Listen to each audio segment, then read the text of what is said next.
Bom, pessoal, hoje vai ser um vídeo nada convencional no sentido do canal, mas eu acho que ele traz algumas lições que são importantes com relação à criação de conteúdo. Muitas vezes o pessoal diz, puxa, eu não tenho tempo de criar conteúdo. Na verdade, você tem várias oportunidades de criar conteúdo e talvez não esteja sabendo aproveitar essas oportunidades. Você tem uma câmera, você tem o celular grava vídeo, grava áudio, você tem o seu microfone, você tem todo o seu equipamento e você faz várias coisas durante o dia. E a verdade é que você pode sim aproveitar muito dessas oportunidades para criar conteúdo para o seu canal ou para outras coisas relacionadas com o seu canal ou com o seu dia a dia. Eu estive participando, fui convidado para falar sobre pesquisação, que é uma metodologia de pesquisa, e decidi gravar essa sessão, né? Ela era lá dentro do doutorado que eu estou fazendo, e eu acho que ela tem duas funções. Obviamente, mostrar para vocês que dá para fazer alguma coisa com o que a gente tem em mãos no momento, né? Eu tive que fazer alguns ajustes, não consegui gravar direto da câmera, né? Então fiz uma gravação da tela do computador, onde estava passando a câmera, porque senão ela tem os 30 minutos e eu sabia que essa sessão ia passar dos 30 minutos. Então eu fiz uma gravação da tela do computador, onde estava aparecendo a imagem da câmera conectada no software da Canon, que me permite conectar a câmera no computador. Esse software é gratuito, então qualquer um pode acessar. Então a qualidade da imagem em si está limitada. Utilizei slides, então ali foi só uma questão da edição do vídeo para mostrar esses slides para vocês. E o segundo ponto, né, que eu quero falar, que é justamente por eu estar fazendo o doutorado, eu acho que é um conhecimento que talvez não seja importante para todo mundo, mas que para quem está fazendo uma graduação, uma faculdade, esse sim é um conhecimento relevante, porque a pesquisação é um método de pesquisa que para quem está fazendo uma graduação, ou inclusive outros cursos de pós-graduação, pode ser utilizado como uma metodologia de pesquisa, e eu acho que eu trago alguns detalhes importantes. E eu acho que tem um terceiro ponto ainda, que é justamente o fato da pesquisação, que vocês vão ver que eu comento no vídeo. Ela é uma forma de aproximar a academia das empresas. Mas isso exige um comprometimento de ambas as partes. Eu preciso ter esse estudante, essa instituição comprometida em fazer um trabalho de realmente resolver um problema na empresa, mas eu preciso da empresa também comprometida a garantir que os recursos que a empresa tem à disposição para ajudar a resolver esse problema. Lógico, subentende-se que esse é um problema relevante para a empresa, então ela quer que aquele problema seja resolvido.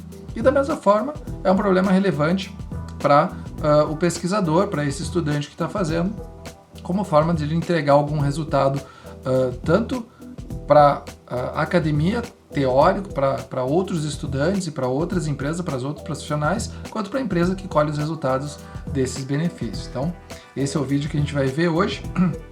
E aí, espero que vocês gostem e gostaria muito de ouvir os comentários de vocês para quem está estudando aí, se quem sabe pensa em utilizar essa metodologia para fazer a sua pesquisa, beleza? Vamos lá!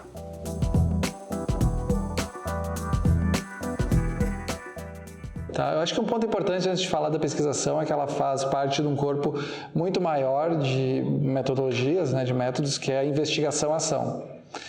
Então, ali dentro da investigação-ação vai ter vários relacionados muito próximos do que é a pesquisação, mas cada um com o seu método, com as suas métricas de qualidade, de rigor, né? Então, a gente vai falar sobre pesquisação. E eu acho importante a gente contextualizar primeiro por que fazer pesquisação, afinal de contas. Eu imagino que vocês tenham lido os artigos, pelo menos passado o olho, tá? Mas até pelo conhecimento prévio de vocês, eu queria que vocês me dissessem o que na cabeça de vocês acreditam que por que fazer pesquisação, né? É bem isso aí, né? Então eu acho que até vai alinhado com o que a gente estava conversando na disciplina de métodos 2 lá, né? Que a gente tem a sensação que a universidade está distante do mundo corporativo, né? Sendo que na verdade é onde ele está estudando. Então eu acho que, além do que vocês falaram, é uma forma também da gente aproximar esses dois universos, que talvez esteja um pouco distante e dê para melhorar ainda mais essa interação. Eu acho que a pesquisação, os métodos de investigação-ação e até o próprio design research são, às vezes, formas de a gente aproximar a instituição da empresa. Então, tem um impacto não só para a empresa, não só para o pesquisador, mas até estratégico como ecossistema mesmo, né, de estar envolvendo todo mundo. E por que fazer a pesquisação também, né? Porque a gente acaba só descobrindo, segundo a fonte que eu peguei, né, descobrindo a natureza de alguma coisa quando a gente tenta mudar ela, né? Então, quando a gente tentar realmente mudar é que a gente vai começar a cavar a fundo e descobrir a verdadeira natureza do problema, né, e da solução também que a gente vai ter que implementar. E aí que a gente sabe por que é importante, né, que realmente é para ter essa interação, para resolver um problema, para aproximar a empresa da universidade, do pesquisador. O que é pesquisação? Muito do porquê já é também o que é a pesquisação. Então, é sim uma investigação social com base empírica, ou seja, observação, participação, colaboração, né, os dados que a gente vai lá estar coletando, observando e interagindo com eles. É realizada com a ação, ou seja, tem que ter um problema, né, tem que ter uma situação que precisa ser solucionada. Esse problema, obviamente, tem que ser coletivo, né, não adianta ser o meu problema apenas lá da minha atividade, tem que ser um problema que envolva outras pessoas dentro da organização e que essas pessoas participem, não é só o pesquisador, né? Se for só o pesquisador, vai lá, faz uma observação, é outro tipo de método, a gente vai utilizar outras ferramentas. Na pesquisação eu tenho que ter o envolvimento e a participação das pessoas, do pesquisador, de todos os pesquisadores que estão envolvidos e também das pessoas dentro da empresa que estão envolvidas com aquele problema, né? E aí vem aquela questão, né? Tomar o cuidado porque não é só o gerente que chegou lá e disse eu quero fazer uma pesquisação e pega o pesquisador e joga ele lá dentro e tu não interage com mais ninguém que faz a atividade, que está envolvido com o problema. Tem que ser pessoas que estejam realmente envolvidas com aquele problema. Então eu tenho que trazer os funcionários, né? Não é só o diretor da empresa com o qual eu vou me envolver. E realizado de modo cooperativo, né, com a participação dessas pessoas, tanto para definir o problema, quanto para definir as possíveis teorias que eu vou utilizar. O funcionário não vai dizer, é a teoria tal que eu tenho que usar, mas ele vai te dar uma ideia de como ele acha que aquele problema poderia ser solucionado, ou que tipo de problema ele tem, e aí cabe o pesquisador ir para a teoria, né, porque é importante, né, trazer essa metodologia sistemática, e dizer, não, isso que tu está me falando, essa teoria explica um pouco e talvez a gente possa usar isso aqui para chegar numa solução do problema. Outra definição que eu achei aqui, a pesquisação usa o conhecimento científico, então é importante que a gente traga sim a teoria, né? E o conhecimento organizacional, importante que a gente traga o conhecimento das pessoas da organização, tá? Para resolver esse problema. E do próprio pesquisador, né? Não é tipo, o pesquisador só vai entrar com a parte teórica. Não, ele tem experiências, ele tem conhecimentos de outras pesquisas que ele fez, de outras empresas por onde ele passou, e ele vai trazer isso também para ajudar na solução desse problema. E aí o grande objetivo é realizar a mudança organizacional, resolver esse problema, mas também desenvolver as competências para que as pessoas dentro da empresa consigam não só resolver esse problema com a ajuda do pesquisador, mas que outros problemas que surgirem, elas também, lembra quando a gente fez lá com o pesquisador aquela pesquisação? Eu acho que a gente pode fazer isso aqui e a gente vai conseguir resolver sozinho. Então a gente tem que capacitar também essas pessoas. E aí a questão de aumentar o conhecimento científico. Quais as fases da pesquisação? Então, olhando nos artigos que vocês viram, então são justamente esses ciclos que a gente tem de pesquisação, né? Um diagnóstico, que é o que você falou, que é justamente qual é a situação que está acontecendo aqui dentro da minha organização. A gente faz um planejamento, ou seja, pensa na proposta do que a gente vai implementar, constrói esse planejamento, realização, né? Então vai lá, implementa aquilo ali e avalia se deu certo, se não deu certo, para que lado a gente tem que ir e diferente. Por que pode ser os ciclos de pesquisação e não o ciclo de pesquisação? Pode gerar infinitas não, mas várias vezes, né, até que a gente consiga solucionar aquele problema, porque a ideia é solucionar o problema. E tu vai testar uma vez, não ficou bom aqui, não ficou bom ali, vamos girar de novo o ciclo para uma nova fase, inclusive passando por de novo. Ok, nós chegamos numa situação atual que era diferente da primeira, né? Nós vamos fazer um novo planejamento daquilo ali, né? Vamos ver para onde a gente vai agora partindo do que já foi feito, implementar e analisar novamente esse resultado. Aqui eu não trouxe, mas, né, dentro de cada uma dessas fases, né, etapas da pesquisação, eu estou girando tudo isso aqui de novo. né? Ali dentro mesmo eu tenho, ok, eu estou fazendo o diagnóstico, mas esse diagnóstico eu também estou avaliando, será que esse é o diagnóstico certo? Será que não é o certo? Eu tenho que planejar esse diagnóstico. Eu tenho que implementar o diagnóstico. E eu tenho que ver se o meu diagnóstico deu um resultado certo. Então, dentro de cada fase, eu tenho os ciclos de novo, né? E eu repito isso aqui até... Porque o meu próprio diagnóstico pode chegar só nessa etapa, eu posso fazer mais de um ciclo, inclusive. Então, puxa, eu cheguei num diagnóstico, mas surgiram outras dúvidas que eu talvez tenha que diagnosticar numa outra direção ou num outro ponto. Então, eu refaço o ciclo de novo. Então, ele tem essa interação em várias camadas e camada dentro de camada, né? Mas é assim mesmo. O que é o diagnóstico, então? Algumas perguntas chaves, né? A ideia não é esgotar o assunto aqui, mas o que precisa mudar dentro da organização, dentro da atividade que está sendo feita, dentro do processo, dentro da ferramenta, dentro das pessoas, do comportamento das pessoas, enfim, do problema que a gente tiver.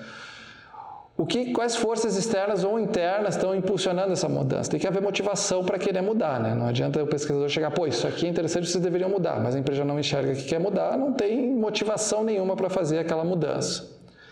Quão poderosas são essas forças, né? Então, geralmente, aquilo que é mais urgente, que é mais crítico, que a empresa percebe que tem que fazer, vai ser muito mais fácil de organizar as pessoas e as estruturas para fazer aquela mudança ocorrer. Quais as opções existem com relação a essa mudança? O que acontece se nada mudar? Né? Então, para a gente poder... isso aqui é meio a questão de venda, né? Ok, se tu deixar desse jeito, tudo vai continuar acontecendo dessa forma. Mas, se a gente modificar, olha o tipo de resultado que a gente pode ter.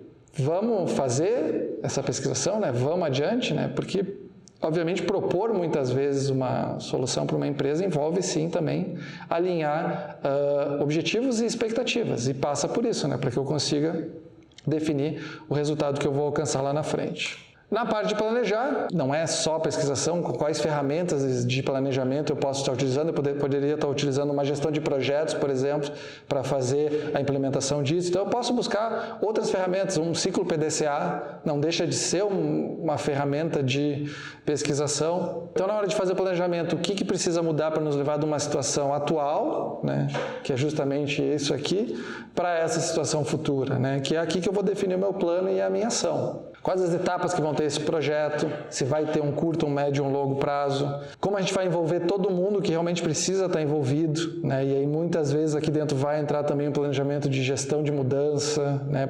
Conscientização, às vezes várias etapas, né? Não dá para simplesmente chegar, nós vamos implementar um software, joga o software lá e aí corre atrás de resolver a mudança disso. Não é dessa forma. Por onde a gente começa? Quais ações para criar o máximo, o efeito médio e o mínimo, né? Então, ter cenários também, né, do que pode acontecer, dependendo das situações que a gente tomar. Fazer o gerenciamento, né, o controle, gerenciamento dessas transições, dessas mudanças que estão sendo feitas, para que a gente consiga atuar também no meio do processo de ação. Né? Ele não é tipo, agora eu vou implementar tudo e depois eu vou analisar, ver se deu certo. Conforme vai se implementando, a gente já vai tendo resultados e já tem que ver se aquilo precisa ser replanejado, né? Como eu falei, é um ciclo dentro das outras etapas. Como é que a gente garante comprometimento das pessoas, né? Quem não está pronto para essa mudança, né? Eu falei da gestão de mudança, mas também as questões de conhecimento. Às vezes a gente tem que capacitar as pessoas dentro da nova solução que está sendo proposta, implementada. Quem que vai participar, quem que vai ajudar. A gente vai precisar de ajuda externa, ajuda adicional, de onde é que a gente vai trazer essa ajuda, como é que a gente vai envolver essas pessoas, que custo isso vai ter. Aqui no planejamento a gente vai ter orçamentos também, porque a empresa está pagando, geralmente está pagando, né? Seja em horas ou em dinheiro, existe um custo para fazer essa pesquisação. Quais os procedimentos de revisão, ou seja, a gente tem essa sistemática metodológica também de como a gente vai estar revisando tudo que está acontecendo. E como é que a gente articula e compartilha o que a gente está aprendendo, né? Porque o pesquisador, obviamente, está envolvido e está aprendendo e precisa transferir esse conhecimento. Porque lá no começo eu falei que um dos objetivos era justamente fazer com que a empresa consiga depois continuar executando essas mudanças. Então a gente tem que ensinar a organização também a tocar aquilo ali sozinha. Realizar a ação, que é justamente implementar as mudanças e controlar essa transição. e avaliar o resultado disso, né? Inclusive com o que a gente aprendeu, né? E aí sim se inicia outros ciclos, caso não tenha chegado no resultado que se esperava. E aí a gente tem aquelas duas questões, né? Como é que a gente avalia a qualidade de uma pesquisação e qual é o rigor que a gente tem dentro de uma pesquisação. E aqui também trouxe alguns critérios de qualidade, né? Porque esses autores eles dizem, a pesquisação tem os seus critérios de qualidade próprios, né? Não tem como eu comparar muitas vezes com outros critérios de outros métodos. Então, um deles é quanto que a pesquisação é feita com base na cooperação. Se eu estou cooperando, eu estou tendo qualidade na minha pesquisa. Se eu não estou cooperando, eu não estou tendo qualidade. Simples assim. A pesquisação é guiada pelas implicações práticas, ou seja, o que na prática realmente eu estou trazendo de resultado. Né? Se não tem implicação prática nenhuma, ou não chama de pesquisação, né? Ou na verdade é uma pesquisação que não tem qualidade. A pesquisação inclui pluralidade de conhecimentos teóricos e práticos, que é o que eu comentei, né? Tanto o pesquisador vai levar o seu conhecimento teórico quanto prático, mas as pessoas da organização também vão trazer o seu conhecimento. E a gente tem que saber aceitar aquilo ali, né? Porque faz parte do conhecimento da pesquisa, não é só teórico, né? Às vezes a gente tem esse conceito assim. E, obviamente, deve possuir adequação metodológica, né? A gente tem que entender o método para aplicar ele da forma adequada. O trabalho realizado é significativo, ou seja, ele tem que ser relevante, né? Não é um probleminha que ninguém se interessa, tem que ser um problema que realmente, uma dificuldade para a organização resolver, é um problema teórico também que vai ser resolvido, mas é tudo, né? Não é uma coisa ou outra, tem que estar tudo ali, tem que ser significativo para todos que estão participando. E a pesquisação resulta em infraestruturas novas e duradouras, ou seja, tem que ocorrer essa mudança na organização. Não é uma pilha de papel que vai parar na gaveta do diretor e depois ninguém mais continua fazendo. A mudança tem que acontecer e ela tem que se manter até que se decida mudar de novo, mas não que ela... Não, a gente fez durante a pesquisa e agora não vamos mais fazer, que o pesquisador foi embora, não está aqui mais nos enchendo o saco para fazer daquele jeito. Não é isso. Então, isso são formas de a gente definir a qualidade de uma pesquisação. E aí tem a questão de rigor, principalmente em relação aos dados e a interpretação desses dados, né? Então, como os ciclos foram feitos e como foram gravados para refletir a representação do que foi realmente estudado, do que está se analisando. Né? Então, esses ciclos que são importantes, né? Como é que a gente tem essa sequência aqui, né? A gente tem os ciclos dentro de cada uma das etapas, a gente respeitar que eles são importantes e devem seguir essa ordem. Como você desafiou e testou suas pressuposições e interpretações sobre o que acontecia no projeto? Então, a gente tem que olhar muitas vezes para dentro e tipo, como é que eu estou enxergando isso? Será que é a forma correta de enxergar isso? Né? Será que eu não estou tendo algum tipo de viés na hora de ajudar? Porque a gente está ajudando, a gente não está fazendo só nós, mas de interpretar esses resultados e talvez entregar alguma conclusão. Né? Então, eu tenho que ter consciência disso, até que ponto as nossas pressuposições e interpretações podem afetar positivamente ou negativamente o projeto. É importante ter consciência de tudo isso. Como você acessou diferentes pontos de vista do que estava acontecendo, né? Então, pessoas diferentes vão enxergar a mesma situação de forma diferente. Como é que eu acessei, como é que eu percebi? Não, essa pessoa enxerga desse jeito por causa disso, essa aqui enxerga daquele jeito por causa daquilo, eu enxergo de outra forma por causa, né? Então, eu tenho que ter essas... forma de perceber esses pontos de vista para colocar tudo lá dentro, né? E mostrar aquilo ali. E como suas interpretações e o diagnóstico estão baseados teoricamente, foram rigorosamente aplicados e como esses resultados são desafiados, apoiados ou não confirmados em termos das teorias. Então, eu trago a teoria também para ver como aquilo ali está se saindo frente às teorias, né? Testando muitas vezes a própria teoria, né? O que eu achei, o que a teoria diz sobre isso, né? Ou o que a teoria diz, o que eu estou encontrando aqui. E dali já vai sair a contribuição que a gente pode ter dentro da nossa teoria. Então, isso aqui é algumas formas de avaliar o rigor da nossa pesquisação. Tem esses dois pontos, né? Tu achar que um problema é muito simples e depois descobrir que ele é muito complexo, né? E aí tu, puxa vida, a gente tinha uma ideia, isso aqui está virando um monstro, né? Como é que eu saio dessa agora? O que eu faço, né? Porque se tu não abraça o monstro, tu não resolve o problema. o problema realmente é maior, ok. Mas se eu não pegar tudo para resolver, onde é que eu vou parar? Vamos resolver só um pedacinho para a gente terminar isso aqui. Às vezes não dá. Então, tem que ter um planejamento também. Esse diagnóstico tem que ser muito bem feito. Porque é ali que eu vou decidir também dar seguimento ou não. Ele não é só, tipo, eu fiz o diagnóstico, eu já vou para a próxima etapa. Ele é uma ferramenta de decisão. Eu cheguei até aqui, e agora? Vamos ou não vamos? Então, tem isso sim. Tem a questão de ser demorado. A empresa é aquele universo, né, que a gente sabe como é trabalhar com eles, né? Muda as prioridades, pessoas saem, né, entram outras. Que problema, né? Isso não é problema. Realmente, acontece isso aí. Pode chegar lá no final e a gente não achar aquela contribuição teórica, né, e aquela pesquisação perde toda a qualidade que a gente estava imaginando que ia ter adequadamente. Por isso que é a questão da qualidade e do rigor. Né? Aqui na minha situação, no meu diagnóstico, eu já deveria identificar a contribuição teórica que eu vou ter lá no final, de certa forma, né? Talvez não completa, mas isso aqui vai identificar aqui no começo. Conflito de interesse, né? Eu acho que entra muito nessa questão de não envolver as pessoas não quererem participar, ou ter... Porque assim, não, eu vou te liberar o cara para trabalhar contigo. Ele vai trabalhar para quem? Para quem gritar mais alto. E não vai ser o pesquisador, vai ser o gerente dele. E aí começa aqueles conflitos de interesse para fazer a pesquisa andar. Então sim, existem riscos. Né? Até eu estava conversando com o professor Yuri e disse, eu não tenho coragem de botar um aluno numa pesquisação, porque existem alguns riscos, né? E a gente sabe que pode levar a perder muitas vezes um trabalho todo de alguns anos. E se vocês tiverem algumas dúvidas, comentários, estou à disposição. Muito obrigado. Bom, pessoal, no vídeo de hoje era isso, né? Eu agradeço muito por vocês terem acompanhado. Espero que este conteúdo específico tenha agregado alguma coisa na vida de vocês, algum conhecimento que vocês possam daqui a pouco levar para frente aí, ou até compartilhar com outras pessoas que vocês saibam que estão estudando, que eu acho que é bem legal, porque é um conhecimento que pode ajudar uma outra pessoa aí a se decidir nos seus estudos, legal? E se gostou do vídeo, deixa o like, se inscreve no canal, habilita as notificações para não perder os próximos vídeos que vão ajudar você a melhorar o seu conteúdo. Um grande abraço e até mais!